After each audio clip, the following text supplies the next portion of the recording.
Welcome to today's lecture. My name is Godfrey Linguli from the School of Engineering, Department of Energy and Environmental Engineering. Our unit that we are looking at today is Introduction to Real Estate, which is a core basic unit for the Bachelor of Real Estate Management course. Welcome.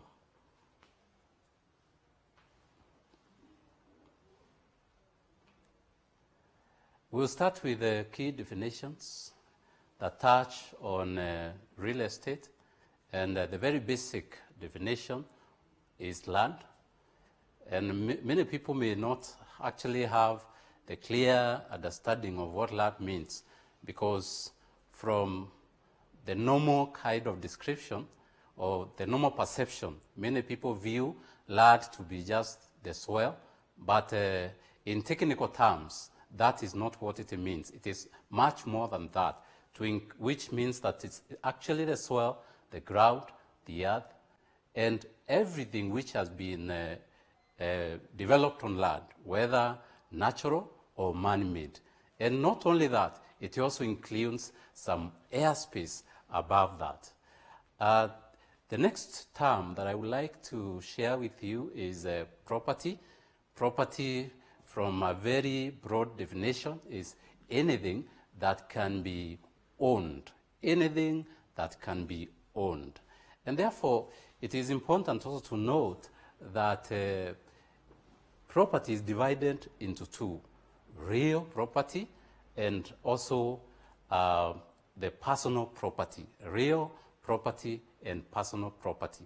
Real property is basically real estate which has been which you consider the real estate rights within the real estate. Real estate basically is land and the improvements that are developed on land. But when you look at personal property is anything else other than real property. And note that we defined real property as real estate together with the bundle of rights, the rights that we use to show our ownership to the physical real estate, which is land and improvements. Let's look at the concept of land. Concept of land basically is defined differently from the various disciplines. Note that land is very basic for existence of a human being, and therefore many disciplines actually have tried to define what land is. And the understanding also somewhat varies from discipline to discipline. Why? It's because it has been a subject of study in those disciplines, focusing on particular or focusing on different kinds of issues. For example, in economics, land is viewed as one of the 4 factors of production, very basic factor of production. It is on land that we carry out all our activities. There is nothing that a human being, no economic productive activity can take place other than without actually considering land as one of the basic factors of production. And therefore, note that land is a fixed resource in nature, especially in the long run. In the short run, later on, we are going to see how land or supply of land can actually be increased in the short run. But in the long run, supply of land is actually fixed. And that's why we are saying it is a fixed and finite resource, meaning that it can be exhausted. The other consideration is that land is viewed as a major source of wealth and power. It is common knowledge that many people would want to amass land. Why? Because if it is used productively, then it can be used to increase and generate a lot of wealth, But if it is not optimally used, then it is going to be a resource or a factor of production which has not been optimized. In law, Law focuses on ownership rights, when in legal terms, of course, land is defined from the interest or ownership rights therein. And therefore, of essence, it must regulate the way land is owned or possessed, how it is occupied, and how it is used. Indeed, in legal definition, land has a very wide scope, ranging from the interest of ownership, and how do they move, or how are they apportioned? Is it only on the surface? No. It is like an inverted pyramid that has its apex running to the center of the earth and extending through the surface of the earth to the high heavens. So when we talk about legal definition of land, therefore, it means that you own what is under the surface and also the airspace above that. But of course, there are various other regulations or limitations that govern how an individual can be able to enjoy the ownership rights in land. What about history?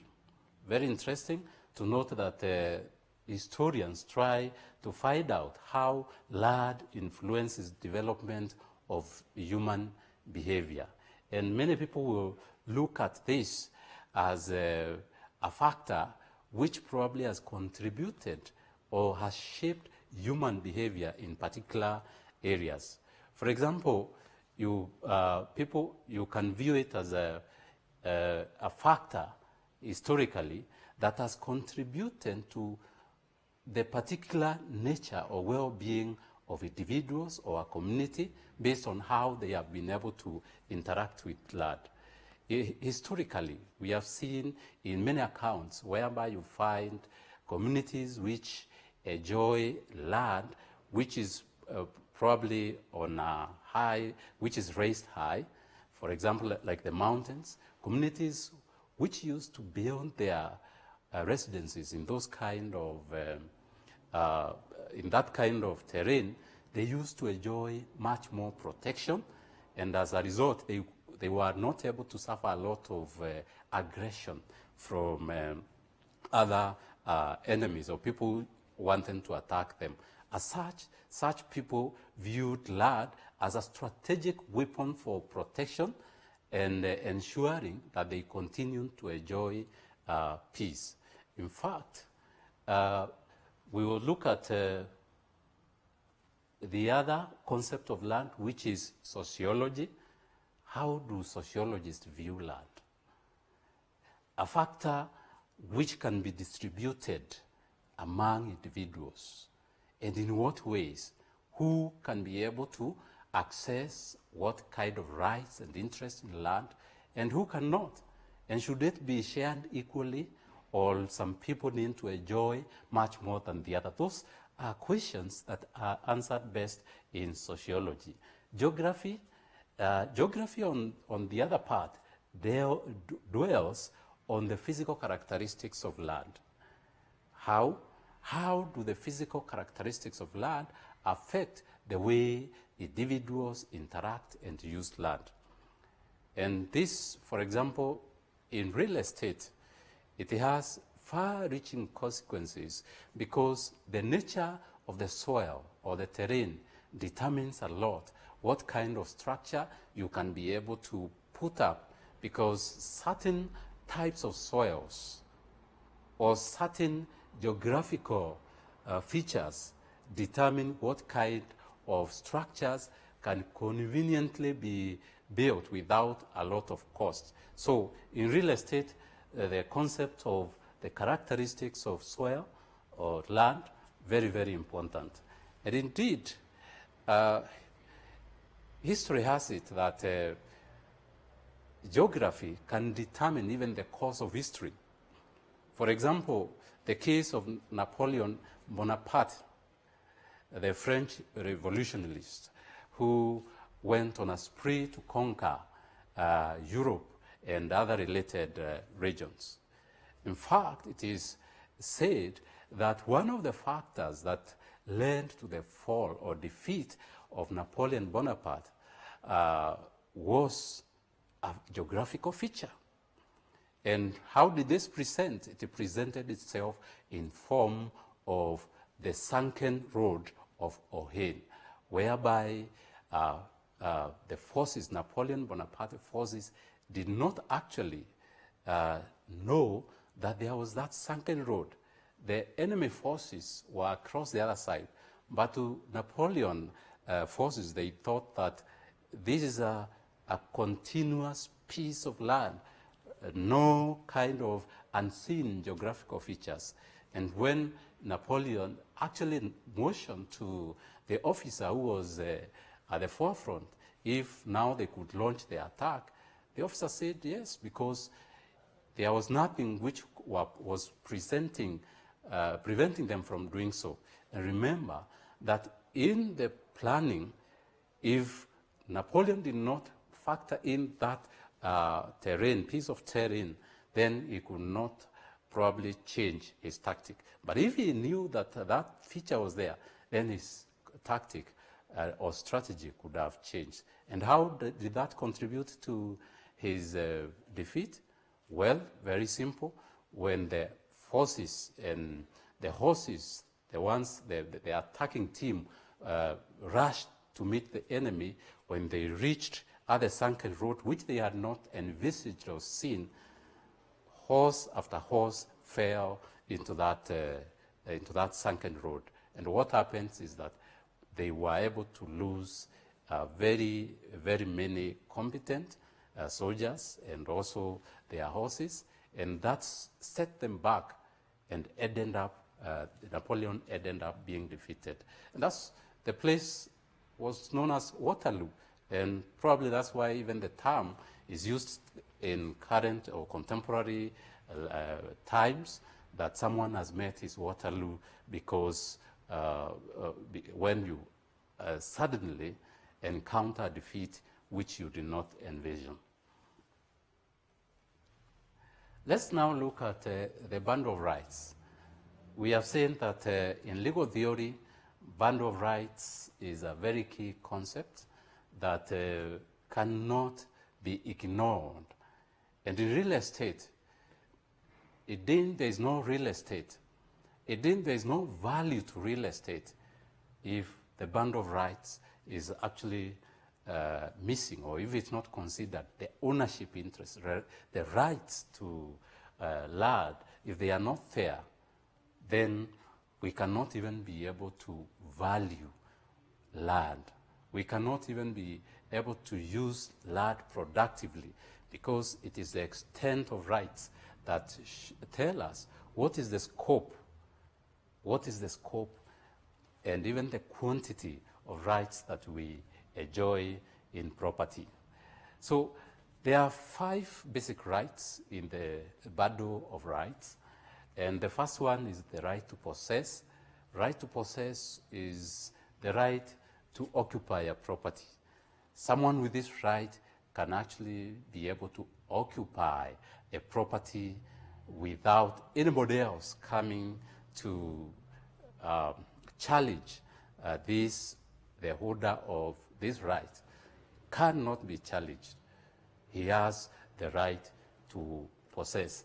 The next right in the bundle of rights is the right to control, which is the right to determine the interests and uses, to refuse actually who accesses certain rights, and even what rights do you exercise, the right to control.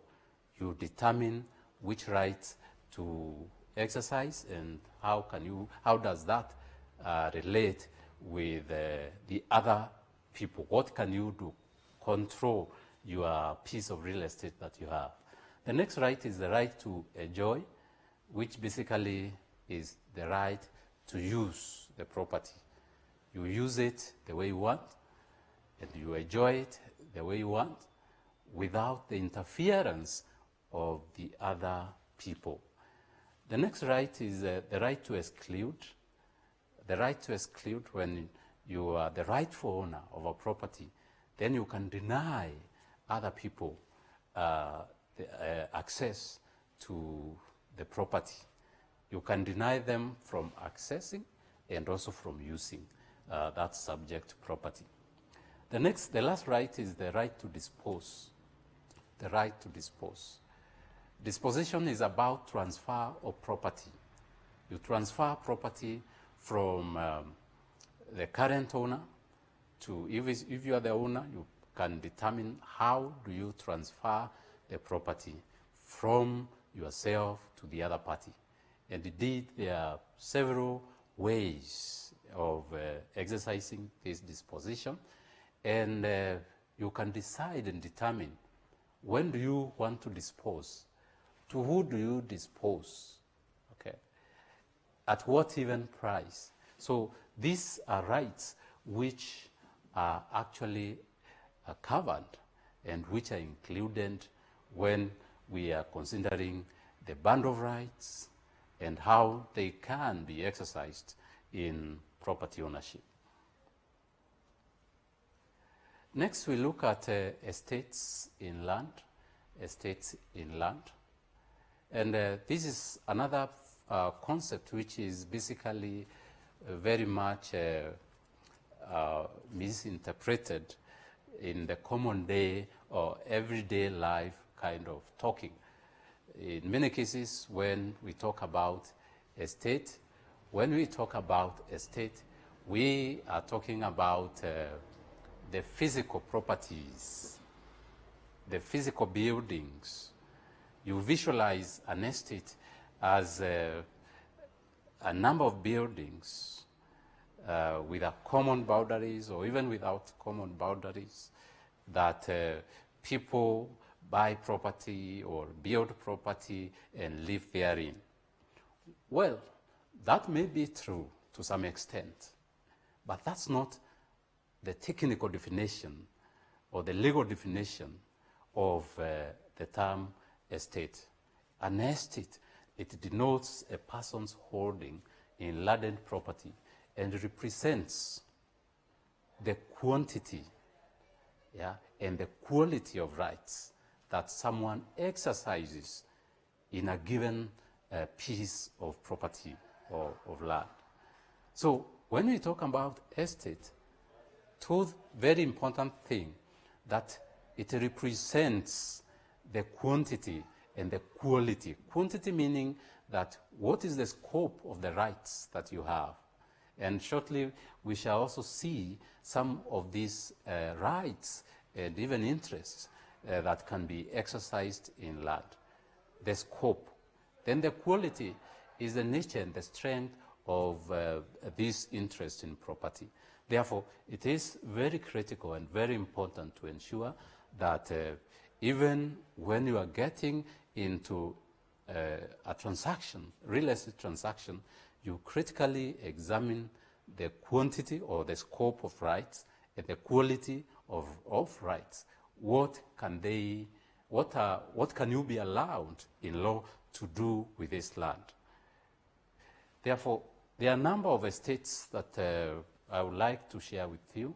The first point to note is that they are basically divided into two: freehold estates of freehold and the leasehold estates.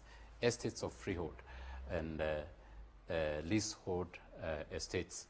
Freehold meaning that the individual basically has a very a great latitude in the manner in which he exercises control over this piece of real estate or piece of property.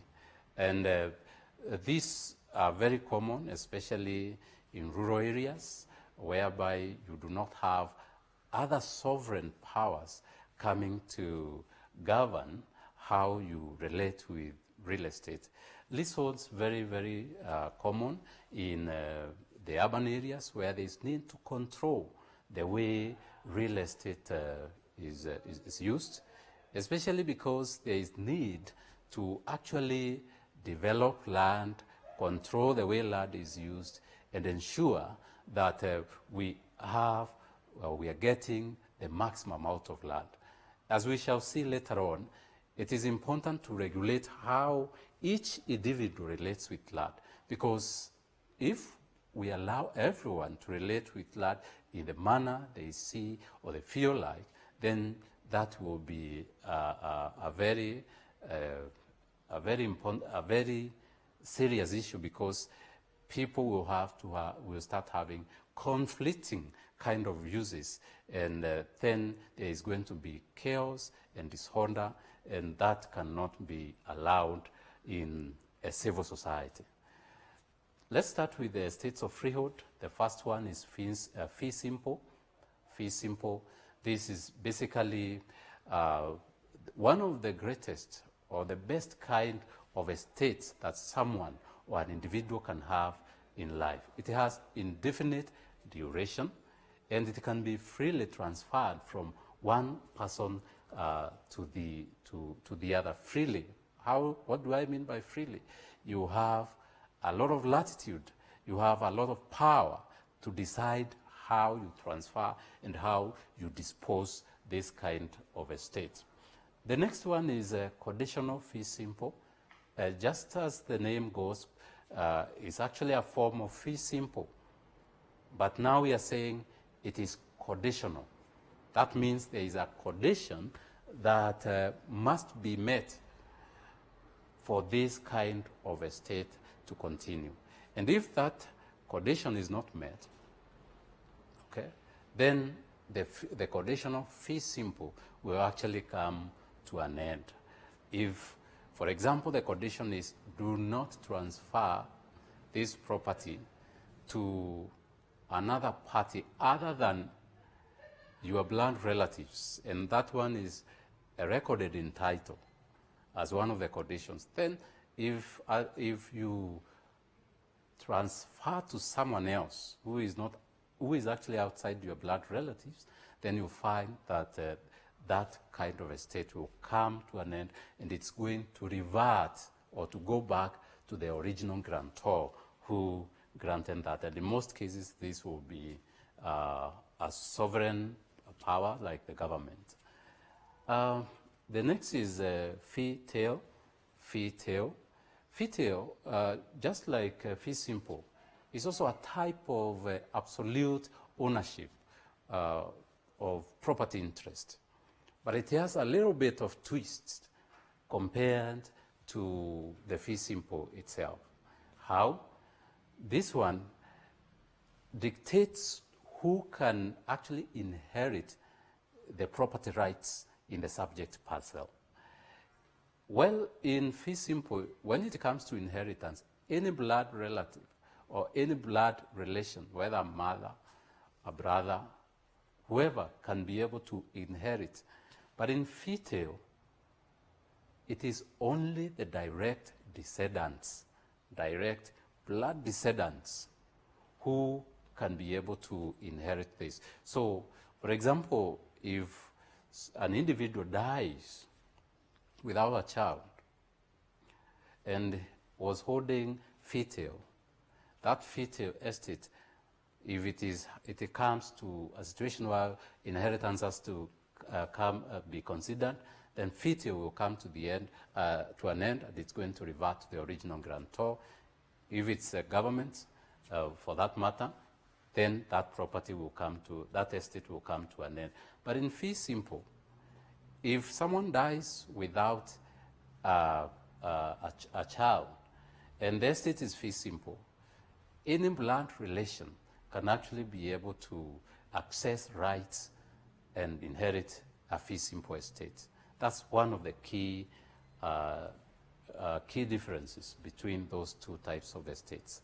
And note that we are talking about fee. Fee. Why are we talking about fee? The term fee is far removed from the common understanding of a fee meaning a charge or something else. So fee represents that this estate can be inherited. And this estate actually has the potential of continuing in perpetuity or continuing forever. That's the key meaning of that technical term fee.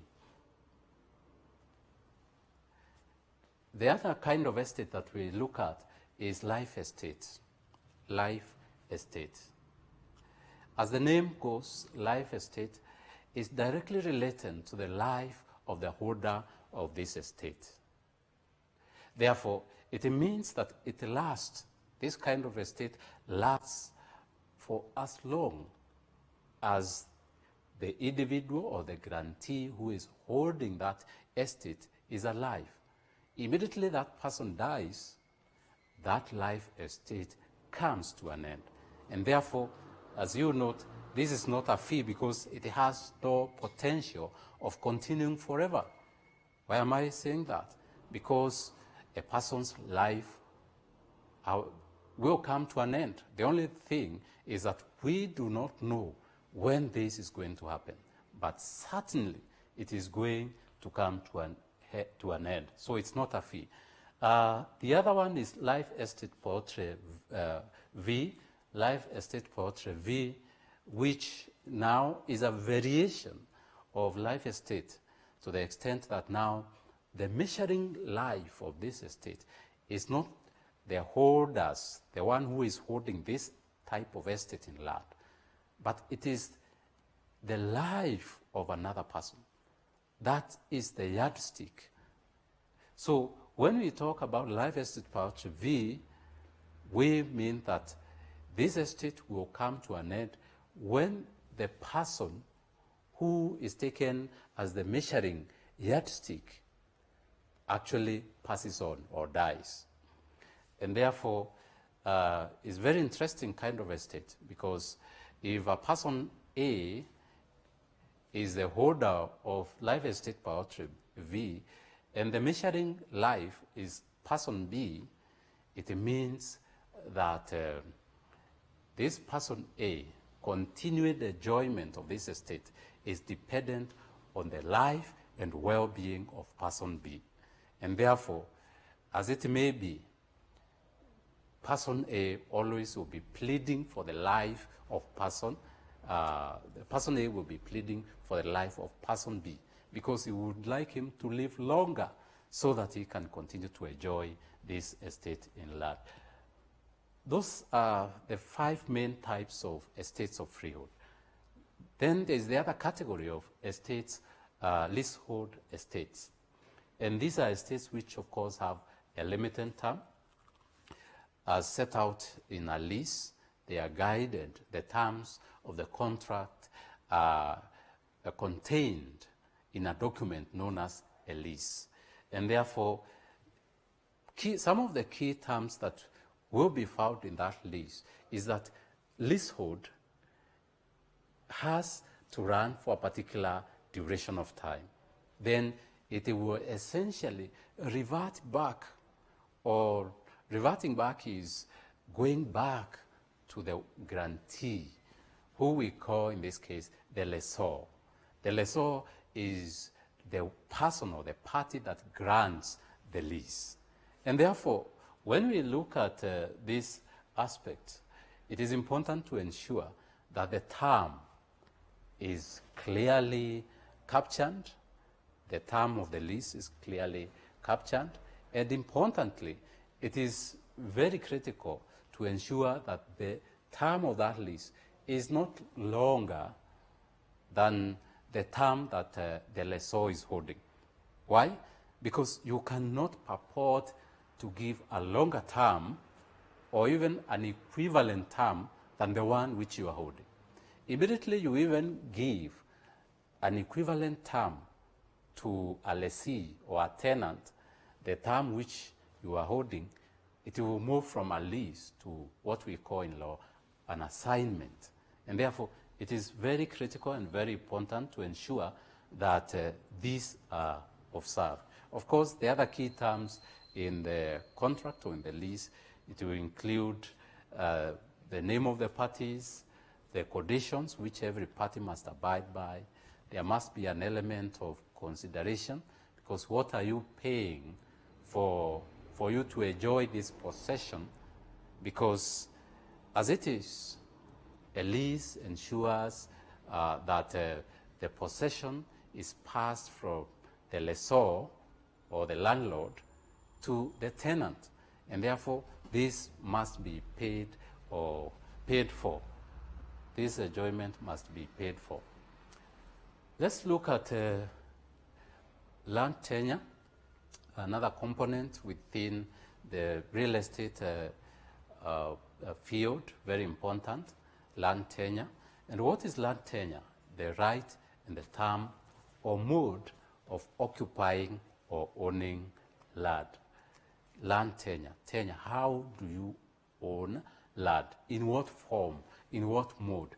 This is very important and critical because it also shows what kind of system can be used to access interest in land.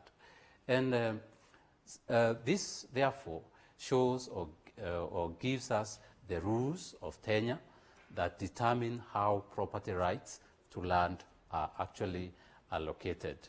And therefore, land tenure system are very, very important because then it is going to ensure that there is justice in the way that the property rights are allocated for what kind of duration, and if actually they are going to lead to what we call tenure security. Because then without tenure security, you cannot be able to enjoy land maximally or optimally.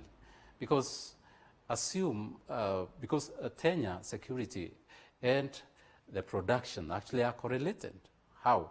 Because if you are given a piece of land and you want to enjoy that piece of land, say for 6 months or 1 year, the productive activities that you can be able to carry out in that piece of land will be limited to 6 to 12 months or 1 year.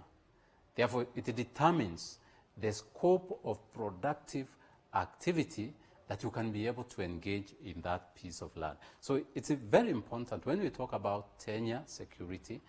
If an economy wants to spur development, then it is critical to ensure that tenure security is actually guaranteed for people to feel that they will not be rushed. It did.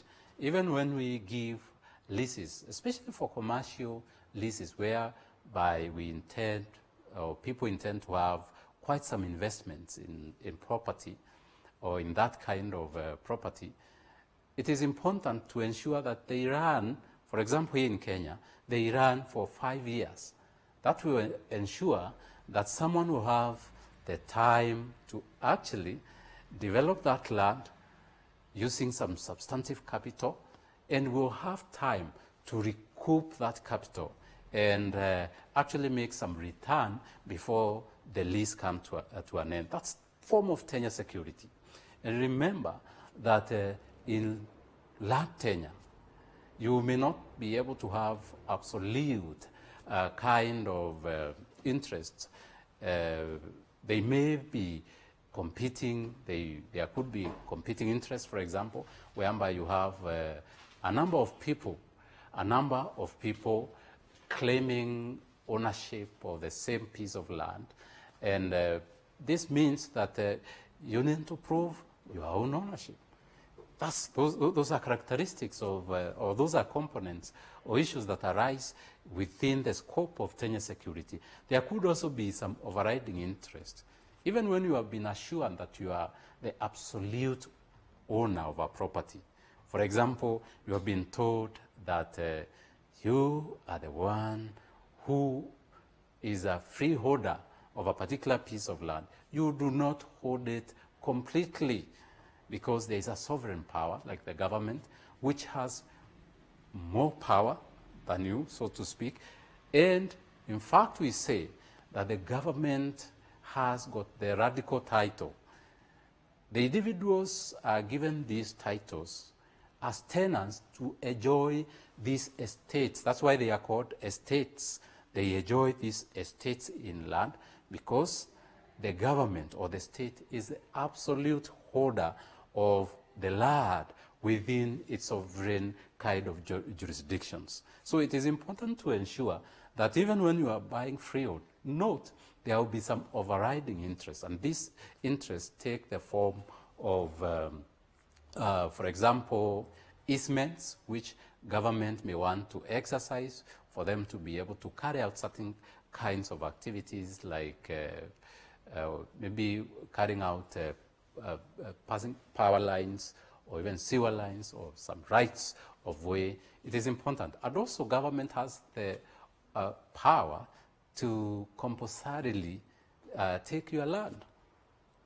Only what you can be able to do is actually to say that I have not been compensated fairly, so I need to have fair compensation. So that can be worked out. And who does that? It is actually the students of real estate, because once they are through with their course, they can be able to value land and even manage land.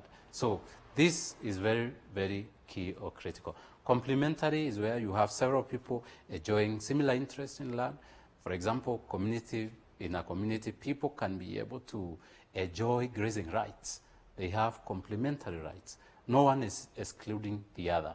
Overlapping interests is whereby you have the lessor or the landlord is enjoying interest in land.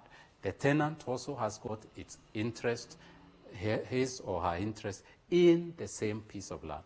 And therefore you find that this will be termed as interests which are being enjoyed simultaneously within the same piece of land, and therefore can be some form of overlapping interests. Principles of land tenure in Kenya are very, very basic. Equitable access to land. Everyone has equal chance of accessing land.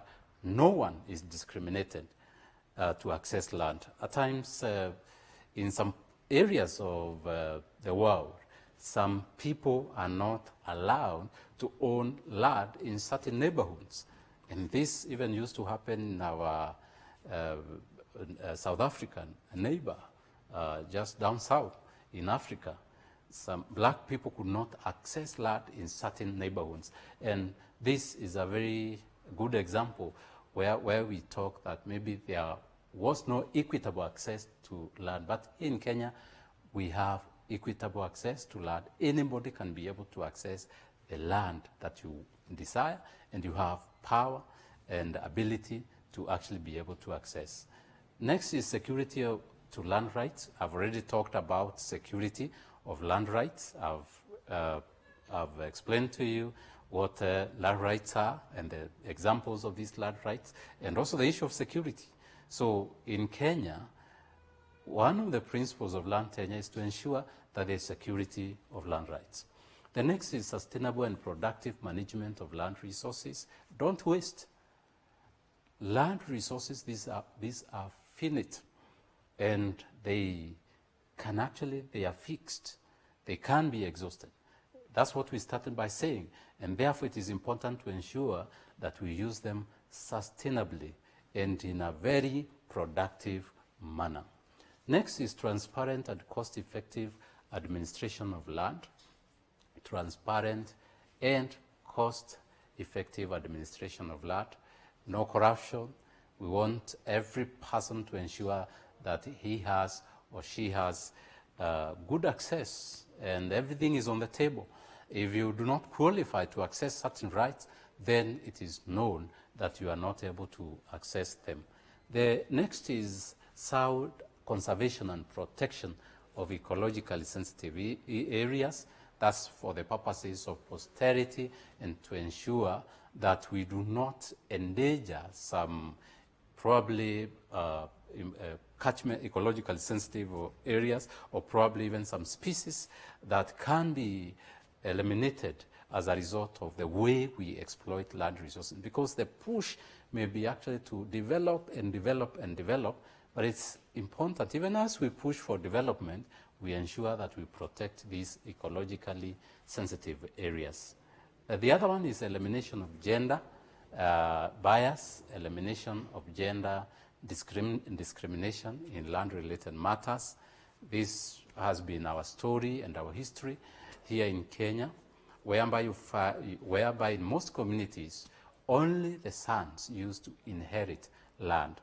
The daughters were not part of the equation when it came to sharing the land which belonged to the parents. But this one has changed with the new constitution, and every child now, whether a son or a daughter, has equal access to land which belong to their parents. The last one is community-based alternative dispute resolution mechanisms on land matters. Community-based alternative dispute resolution mechanisms on land matters. This is, of course, to encourage faster resolution of land conflicts. In many cases and in many instances, you find that the court justice system takes a long time before the matter is determined. In some instances, it will take even 5 years, 10 years, or even more. And therefore, it is important to bring on board other types of dispute resolution mechanisms which can be acceptable and which work within the very well laid down mechanisms to ensure that there is speedy resolution. And this will involve like the local council of elders and some of the communities, they have very vibrant council of elders. This can be used as part of faster dispute resolution mechanisms. Next, we look at the main land tenure categories. Basically, we have 4 types of land tenure categories, starting with public land tenure, which is land that is assigned to a public sector authority. And for example, the government can have land rights to all the public amenities, the markets, the roads, the hospitals, the schools. This is part of what we call land, public land tenure. The rights to land are assigned to a public authority. Next is private land tenure. Private land tenure, property rights, as the name goes, are assigned to private individuals and private persons, whether natural or legal persons, where we have like companies owning private land. And this land may be freehold, leasehold, or any other right. Next is community land tenure. Community land tenure, which are land rights assigned to a given community. For example, for the purposes of grazing, or even where land rights have not been adjudicated. If they have not been adjudicated, then the right to this particular piece of land will be vested to a particular community. And for example, in current legal framework, we have community land tenure or community land being vested in the county governments where rights have not been actually adjudicated. Lastly is the open land tenure, whereby there is no specific property rights assigned to any party, and anyone, absolutely everyone, can be able to access the property. Now, this is not very common in Kenya because much of land that is held is will be either under community, private land, or public land tenure.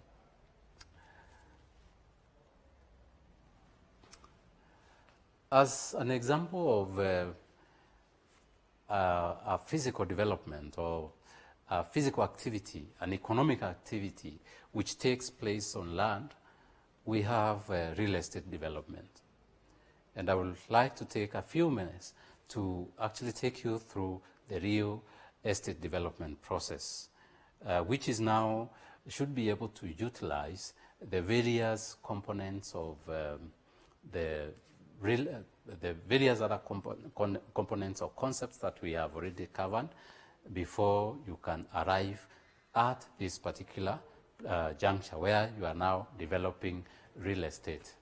Development, of course, will require a budget. You need to have a budget for you to be able to carry out a real estate development. And this budget must have both the hard costs, what we call hard costs, like the cost of materials or labor, or even the contractor fees, release of equipment. All these form part of what we call hard, or the direct cost to a development. The other category of costs is, of course, the indirect costs, which we also refer to as soft costs, the professional fees, because, you know, in a development there are a number of professionals who who participate in that process. The feasibility study which has to be done, the finance approval cost, etc. The other category is the developer's profit, or what we call the entrepreneurial reward. No one does a real estate development without some sort of goal which is going to be in form of reward or profit, especially if it is to be sold. What are the key steps in the development process? First of all, we start with the land acquisition process. Land acquisition process, how does it begin? Professionals in this sector, like you students, as we actually train you to become real estate professionals, you participate in this process by ensuring that there is due diligence that has been done on the title, which is to be developed, because it is very important to ensure that there are correct and even secure land rights before you start any form of development, because if you do not have rights, as we said earlier, then you do not have any form of valuable development in that land. The value will be almost nothing because you do not own.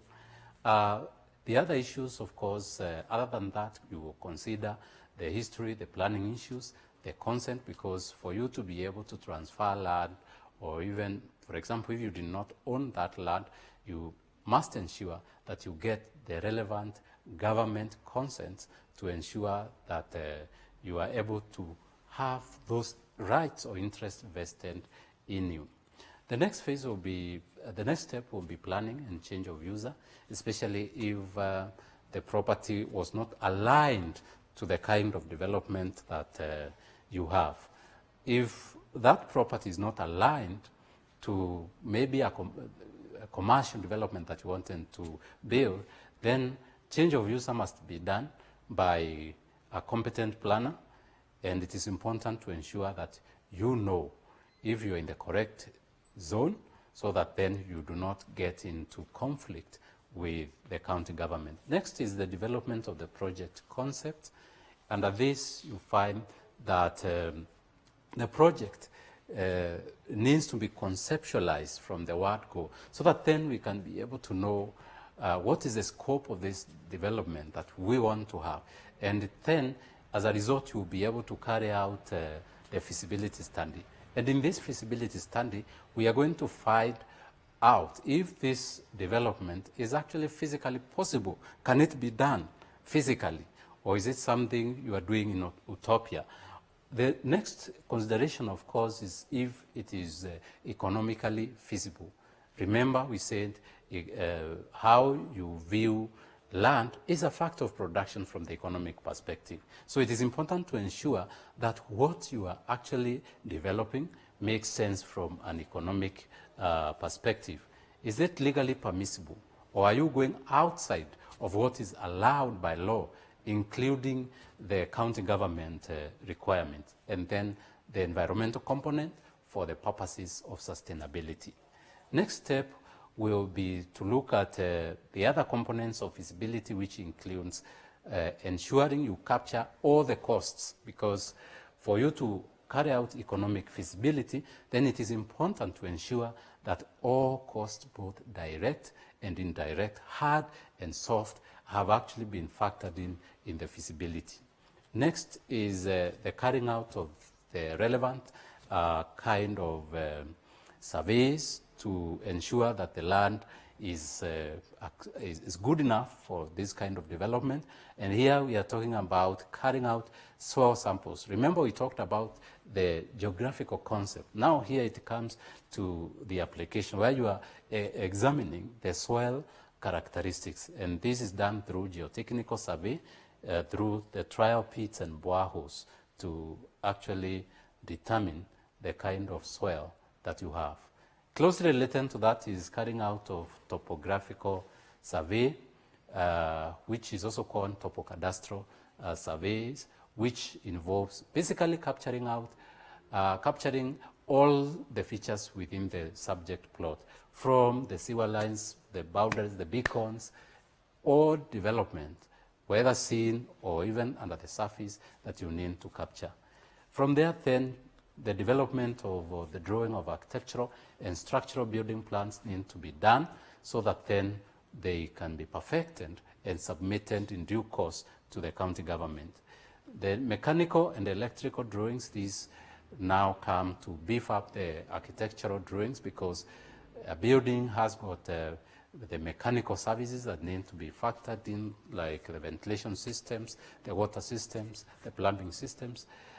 All these, the electrical systems like lighting, alarm, this needs to be now done by the relevant engineer, mechanical or the electrical engineer. Next is the specifications. These ones is the finer details of the various components, whether doors, windows, staircase, etc. Another very critical important step is development of bills of quantities, which is basically the estimated amount of materials and even the cost that this development is going to take. This is done by a quantity surveyor who is able to.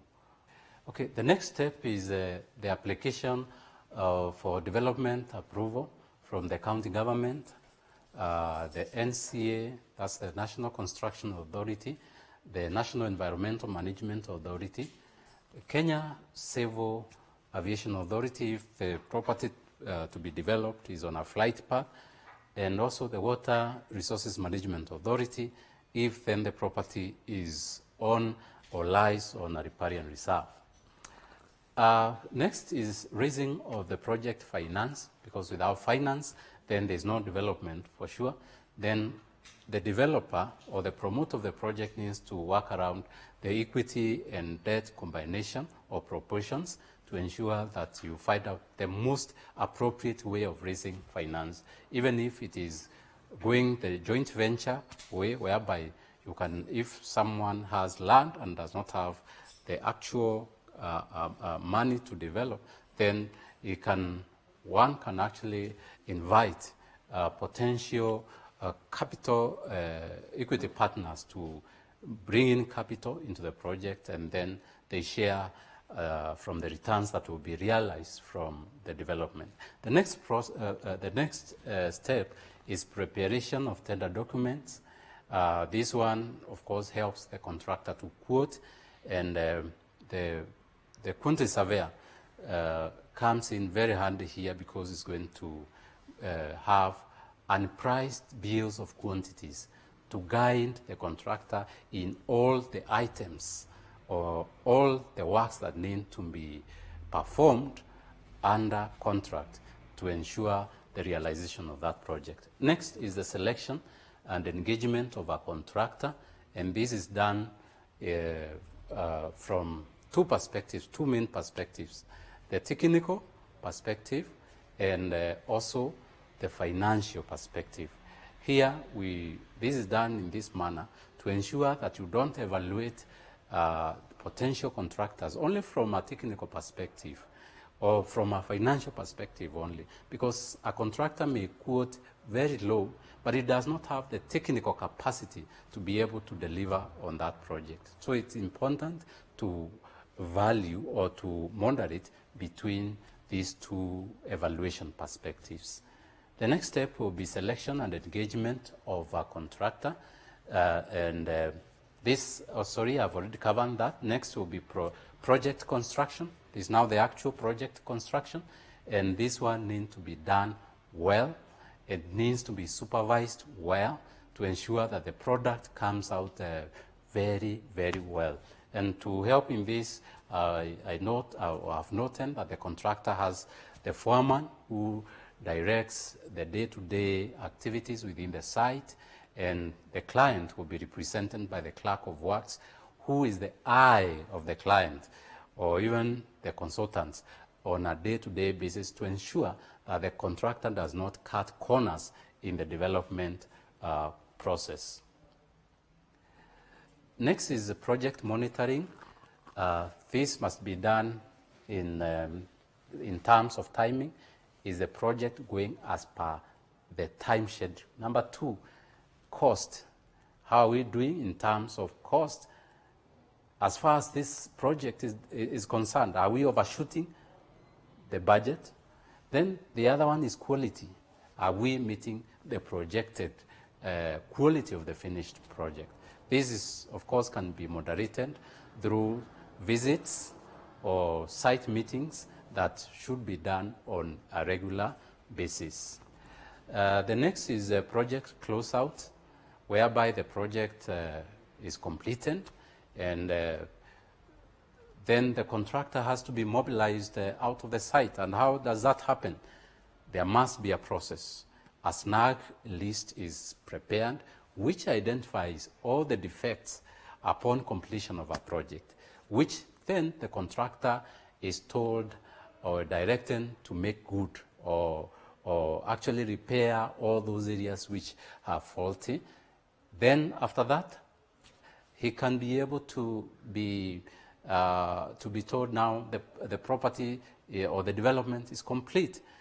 What happens after that? Of course, there is the defect liability period. The contractor in contract signed or executed the contract saying that if there is any major defect which is caused, which is emanating from workmanship, for example, then I will be responsible. And to guard against that, that's why there is a retention, which is usually around 5% of the contract sum, to ensure that you hold some money which belongs to the contractor so that he will be bound to come back and fix any defects that arise after the defect liability period. After that, the process of closeout will involve the getting the certificate of occupancy. If the real estate agents or marketers who are doing the leasing or selling, the process also needs to continue and to be completed. Once that has been done, within the defect liability period, anything that arises, the contractor continues to fix.